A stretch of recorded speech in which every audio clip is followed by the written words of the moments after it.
स्वागत है आपका हमारी हिंदी की कक्षा में। बच्चों, जैसा कि आपको पता ही है, हमारे हिंदी विषय के साथ अब नैतिक शिक्षा का विषय भी जोड़ दिया गया। अर्थात हिंदी विषय के पेपर में नैतिक शिक्षा से भी प्रश्न आएंगे जो कि 10 नंबर के होंगे। इसलिए हमें हिंदी के साथ साथ नैतिक शिक्षा को भी बहुत अच्छे से तैयार करना है।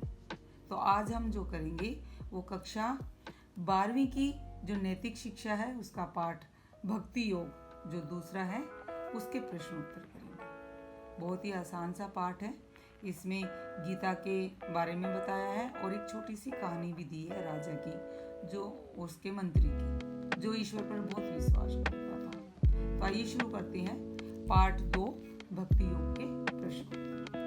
तो इसका पहला प्रश्न है, गीता में किस किस का अद्भुत संगम है? तो बहुत आसान, इसका उत्तर होगा गीता में ज्ञान, कर्म और उपासना अर्थात भक्ति का अद्भुत संगम है। प्रश्न 2 होगा, भारतीय जीवन दर्शन से क्या अभिप्राय है?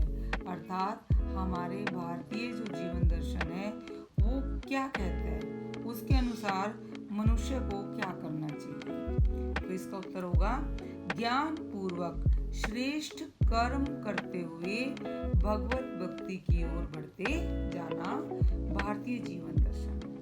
क्योंकि ज्ञान, कर्म और उपासना का तो संगम है गीता में, तो उसी के बारे में बताया है कि हमें ज्ञान पूर्वक श्रेष्ठ माने अच्छे कर्म करते हुए भगवान की भक्ति की ओर आगे बढ़ते जाना चाहिए। प्रश्न 3 है, सच्चे भक्त की पहचान क्या होती है?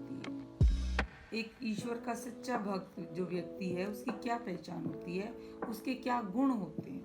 तो इसका उत्तर होगा जो व्यक्ति किसी से द्वेष, ईर्ष्या नहीं करता, सबसे प्रेम करता है और सबका मित्र हो, जो अहंकार और मोहमाया से दूर हो, जो सबके प्रति दया और करुणा रखता है तथा सुख दुख में समान रहता है, वही सच्चा भक्त है।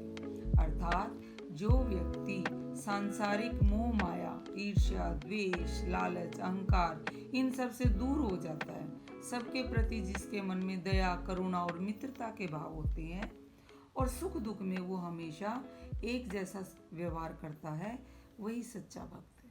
बहुत आसान प्रश्न है ये। अगला प्रश्न मैंने आपको बताया था, इस पाठ में एक राजा और उसके मंत्री की कहानी है, उसी से संबंधित है। प्रश्न 4 है, राजा ने मंत्री को पद से क्यों हटाया? तो इसका उत्तर होगा शिकार के समय राजा की अंगुली कट गई। इस पर मंत्री ने कहा, ईश्वर जो करता है अच्छा ही करता है। राजा की उंगली कटने पर मंत्री ने जब ये बात कही तो मंत्री की इस बात से नाराज होकर राजा ने मंत्री को पद से हटा दिया। क्योंकि राजा को मंत्री की ये बात बुरी लगी कि मेरी उंगली कटने पर वो इस काम को अच्छा बता रहा है, इसलिए उसने उसको उसके पद से हटा दिया। अगला प्रश्न है, राजा की बलि क्यों नहीं दी गई? तो इसका उत्तर होगा राजा की अंगुली कटी हुई होने के कारण राजा की बलि नहीं दी गई। क्योंकि राजा की उंगली कट गई थी, इस कारण उसकी बलि नहीं दी गई। प्रश्न नंबर 6 होगा हमारा, अमरबेल के विषय में कवि क्या कहते हैं? अमरबेल आप सभी ने देखी होगी, जो पेड़ों के ऊपर पीले रंग की एक बेल होती है, उसे अमरबेल कहते हैं। उसकी कोई जड़ नहीं होती। तो उसी के बारे में कवियों का क्या कहना है? तो इसका उत्तर होगा कि कवि कहते हैं कि जो परमात्मा बिना जड़ वाली अमरबेल को पालता है, उस परमात्मा को छोड़कर हमें किसी और का सहारा पकड़ने की आवश्यकता नहीं है। अर्थात जो परमात्मा बिना जड़ वाली बेल को पाल सकता है, तो हमें उस परमात्मा के सिवाय किसी और की आराधना करने की आवश्यकता नहीं है, वही हमारा पालन करेगा। प्रश्न नंबर 7 है,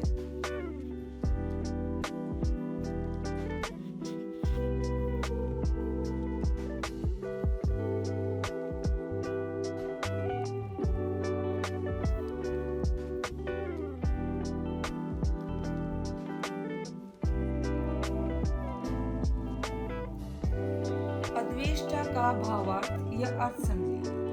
अद्वेष्टा, इस शब्द का अर्थ क्या होता है? तो वही इसका उत्तर है। इसका उत्तर होगा ऐसा व्यक्ति जो किसी के प्रति द्वेष, ईर्ष्या या शत्रुता की भावना ना रखता हो, उसे अद्वेष्टा कहते हैं। अर्थात जो अद्वेष्टा शब्द है वो द्वेष से बना है। द्वेष का अर्थ क्या होता है? ईर्ष्या करना, किसी के प्रति जलन करना। तो अब उपसर्ग लगे अद्वेष्टा, ऐसा व्यक्ति जो किसी के प्रति ईर्ष्या, द्वेष या शत्रुता की भावना नहीं रखता। प्रश्न नंबर 8 है, भर्तृहरि ने भक्तिहीन पुरुष को निंदनीय क्यों माना है? भक्तिहीन, जो व्यक्ति भक्ति से हीन है, अर्थात जो भक्ति नहीं करता, ऐसे व्यक्ति को निंदनीय, निंदनीय मतलब निंदा योग्य, क्यों माना है? तो इसका उत्तर होगा उनके अनुसार मनुष्य के जीवन में परमात्मा की भक्ति सर्वोपरि है। सर्वोपरि मतलब सबसे ऊपर है, सबसे जरूरी है। भर्तृहरि के अनुसार मनुष्य के जीवन में परमात्मा की भक्ति ही सबसे श्रेष्ठ है, सबसे ऊपर है। इसलिए उन्होंने भक्तिहीन मनुष्य को निंदनीय माना है। अगला प्रश्न है, वेद व्यास जी ने मनुष्य के लिए क्या उपदेश दिया है? वेद व्यास जी, उन्होंने मनुष्य के लिए क्या उपदेश दिया है? तो इसका उत्तर होगा वेद व्यास जी ने मनुष्य को सदा परमात्मा को याद करने का उपदेश दिया। अर्थात वेद व्यास जी उपदेश देते हैं कि मनुष्य को हमेशा परमात्मा को याद करना चाहिए। और अंतिम और 10वां प्रश्न होगा इसका, भक्ति योग पाठ से क्या शिक्षा मिलती है? ये पाठ हमने पढ़ा है भक्ति योग, जिसमें ज्ञान, कर्म और उपासना का संगम बताया है। तो इस पाठ से हमें क्या शिक्षा मिलती है? तो इसका उत्तर होगा जो व्यक्ति ईश्वर पर विश्वास करके सच्चे मन से उसकी भक्ति करता है, वह जीवन में परम आनंद प्राप्त करता है। उसे दुखों से छुटकारा और शांति मिलती है। इस भक्ति योग पाठ से हमें यही शिक्षा मिलती है कि जो व्यक्ति भगवान को सच्चे मन से उसकी आराधना करता है, भक्ति करता है, उसे जीवन में सच्चा आनंद प्राप्त होता है और दुखों से छुटकारा मिलता है और अंत में उसे शांति प्राप्त होती है। तो ये तो था हमारा पाठ 2 कक्षा 12वीं का भक्ति योग। आशा करती हूँ आपको अच्छे से इसके प्रश्नोत्तर समझ